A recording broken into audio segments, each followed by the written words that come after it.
Good morning दोस्तों। आपका स्वागत है हमारे YouTube channel Bihar online study में। देखिएगा क्वेश्चन नंबर 1 इसमें है कि अष्टाध्यायी के लेखक कौन है। आप लोग क्वेश्चन देखिएगा, अष्टाध्यायी के लेखक कौन है, तो इसका आंसर क्या हो जाएगा? पाणिनि हो जाएगा। आप लोग जानते होंगे कि संस्कृत भाषा व्याकरण का पहला पुस्तक जो था उसका नाम क्या था? अष्टाध्यायी था। अष्टाध्यायी के लेखक तो पाणिनि है ही, और इसके बारे में कहा जाता है कि अष्टाध्यायी में पहली बार कौन सा शब्द का प्रयोग किया गया था? तो लिपि शब्द का इसी में मिलता है। लिपि शब्द का पहली बार उल्लेख अष्टाध्यायी में ही मिलता है, और यह संस्कृत भाषा व्याकरण का पहला पुस्तक है। क्वेश्चन नंबर 2 देखिएगा, महाभाष्य की रचना किसने किया था? आप जानते होंगे कि महाभाष्य जो है ये एक प्राचीन ग्रंथ है, और महाभाष्य की रचना आप लोग जानते होंगे कौन किया था? तो पतंजलि किया था। क्वेश्चन नंबर 2 में देखिएगा कि महाभाष्य की रचना कौन किया था? तो पतंजलि के द्वारा किया गया था। पतंजलि, इसका आंसर क्या हो जाएगा? पतंजलि। और आप लोग जानते होंगे कि जो पतंजलि था किसके दरबार में रहता था? तो पतंजलि जो है रहता था किसके दरबार में?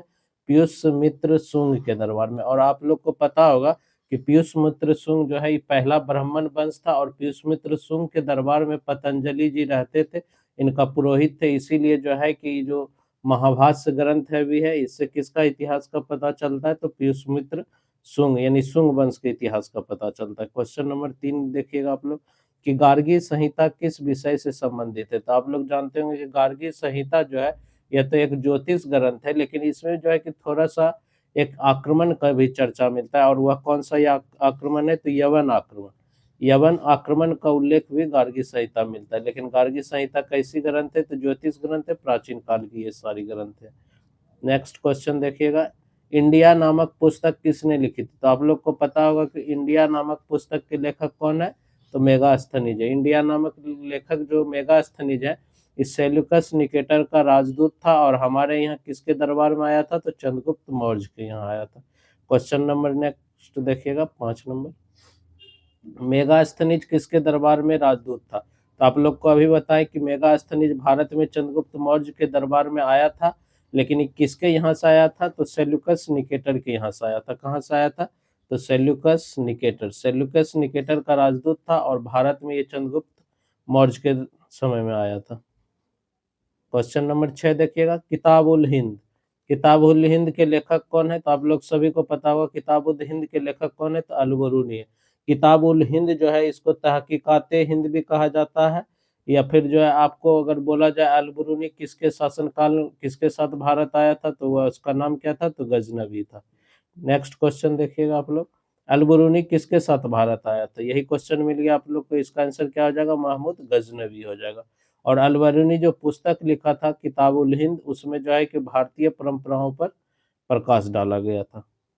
नेक्स्ट क्वेश्चन देखिएगा 8 नंबर, इसमें है क्या है?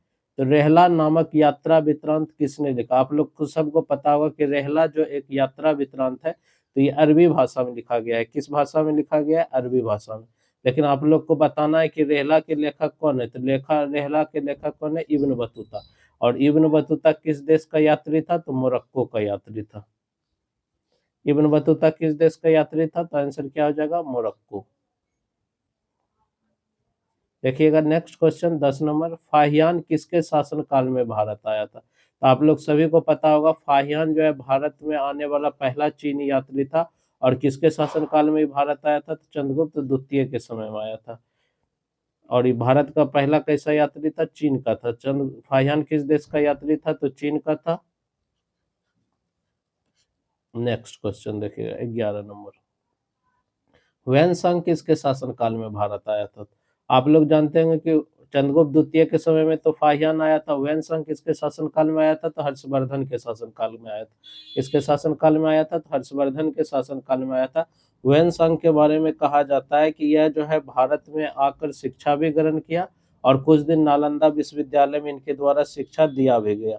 और वैनसांग के बारे में आप लोग जानते होंगे कि इसको जो है कि ये यहाँ पर बौद्ध धर्म की जानकारी एकत्रित करने के अलावा इनके द्वारा जो है कि शिव और सूर्य का भी उपासना किया गया।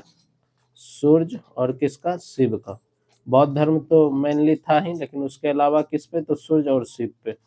नेक्स्ट क्वेश्चन देखिएगा 12 नंबर, नालंदा विश्वविद्यालय में अध्ययन करने के लिए कौन चीनी यात्री आया था? तो आंसर क्या हो जाएगा? वैनसांग। और आपको क्रम भी दे देता है कभी कभी सरियाने के लिए कि पहला चीनी यात्री कौन था। तो पहला चीनी यात्री का नाम क्या था, तो फाहियान था। दूसरा कौन था, संयुगन था। आपको ऑप्शन में सब दिख रहा होगा, लेकिन आने का अगर क्रम पूछा जाए आपसे तो पहला फाहियान, दूसरा संयुगन, तीसरा तो आप लोग जानते होंगे वेनसा, और लास्ट में कौन आया था, तो इत्सिंग जो था सबसे लास्ट में आया था। आप इसको देख लीजिएगा। क्वेश्चन नंबर 13 देखिएगा, सीयूकी जो है एक यात्रा वृत्तांत है, किसका है, तो ये जो है सीयूकी एक यात्रा वृत्तांत है, किसका, तो ये जो है हुएनसांग का यात्रा वृत्तांत है। और सीयूकी के बारे में कहा जाता है कि इसमें 138 देशों का विवरण मिलता है। कितने देशों का, 138 देशों का इसमें विवरण मिलता है। नेक्स्ट देखिएगा, कंग्यूर और तंग्यूर नामक ग्रंथ का रचना किसने किया था। आप लोग सब जानते होंगे कि कंग्यूर और तंग्यूर नामक ग्रंथ की रचना जो है तारानाथ के द्वारा किया गया था। और तारानाथ जो है कैसा लेखक था, तो तारानाथ तिब्बती लेखक था। नेक्स्ट क्वेश्चन देखिएगा 15 number, Marco Polo. Marco Polo जो है किस शताब्दी में भारत आया था, तो आप लोग सभी को पता होगा कि मार्को पोलो जो है 13वीं शताब्दी के अंत में भारत आया था। कब आया था, तो 13वीं शताब्दी के अंत में आया था। और मार्को पोलो जो 13वीं शताब्दी के अंत में तो आया ही, लेकिन किस राजवंश के समय आया था, तो पांड राजवंश। किसके समय आया था, पांड के समय। क्वेश्चन नंबर 16 देखिएगा, पेरिप्लस ऑफ द इरिथ्रियन सी। एक पुस्तक है पेरिप्लस ऑफ द इरिथ्रियन सी, 21 भाषा में लिखी गई। तो आप लोग सभी को पता होगा कि इसका आंसर क्या हो जाएगा, तो ग्रीक भाषा।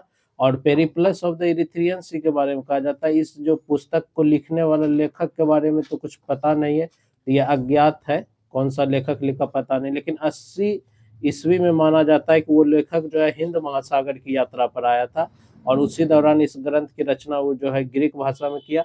और ये जो है इस पुस्तक में मुख्य रूप से किस चीज का चर्चा है, तो उस टाइम के भारतीय बंदरगाह बंदरगाह की चर्चा है, और जो निर्यात करने वाले वस्तु होता था उसका जिक्र किया गया है। नेक्स्ट क्वेश्चन देखिएगा, भारत का भूगोल नामक पुस्तक किसने लिखा। तो आप लोग को पता होगा कि भारत का भूगोल नामक पुस्तक जो है कौन लिखा था, तो टॉलमी के द्वारा लिखा गया था। भारत का भूगोल कौन लिखा, टॉलमी। और यह किस सदी में लिखा गया था, तो दूसरी शताब्दी में। भारत का भूगोल नामक पुस्तक जो है किस शताब्दी में लिखा गया, तो दूसरी शताब्दी में। क्वेश्चन नेक्स्ट देखिएगा 18 नंबर, नेचुरल हिस्ट्री। तो नेचुरल हिस्ट्री का लेखक भी कौन है, प्लिनी है। नेचुरल हिस्ट्री का लेखक जो प्लिनी है, इसके बारे में कहा जाता है कि ये जो है पुस्तक जो है प्रथम शताब्दी में लिखा गया था। कौन सा शताब्दी में, प्रथम शताब्दी में। क्वेश्चन नेक्स्ट देखिएगा 19 नंबर, इतिहास का पिता किसे कहा जाता है। तो इतिहास का पिता किसे कहा जाता है, हेरोडोटस को कहा जाता है। हेरोडोटस के बारे में इतिहास का पिता इसलिए कहा जाता था कि हेरोडोटस के द्वारा एक पुस्तक लिखा गया था जिसका नाम क्या था, हिस्टोरिका। इसीलिए इनको श्रेय दिया गया। और 5वीं शताब्दी ईसा पूर्व में भारत और फारस के बीच के संबंध को भी दर्शाया था। क्वेश्चन नेक्स्ट देखिएगा 20 नंबर,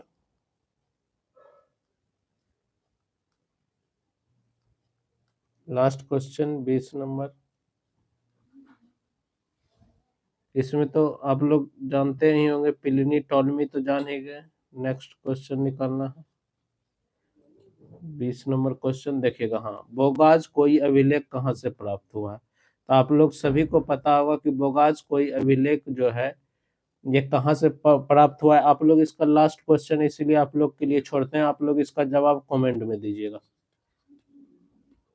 और न्यूज चैनल है, आप लोग इसको जो है सब्सक्राइब कीजिए, शेयर कीजिए आप लोग, ताकि हम आप लोग को सपोर्ट कर सके एग्जाम में। इसका जो है क्लास का नाम क्या है, तो बिहार ऑनलाइन स्टडी। इस चैनल को आप लोग सभी लोग सब्सक्राइब कर लीजिएगा, और आप लोग को जो है हम बराबर क्वेश्चन से संबंधित जानकारी देते रहेंगे।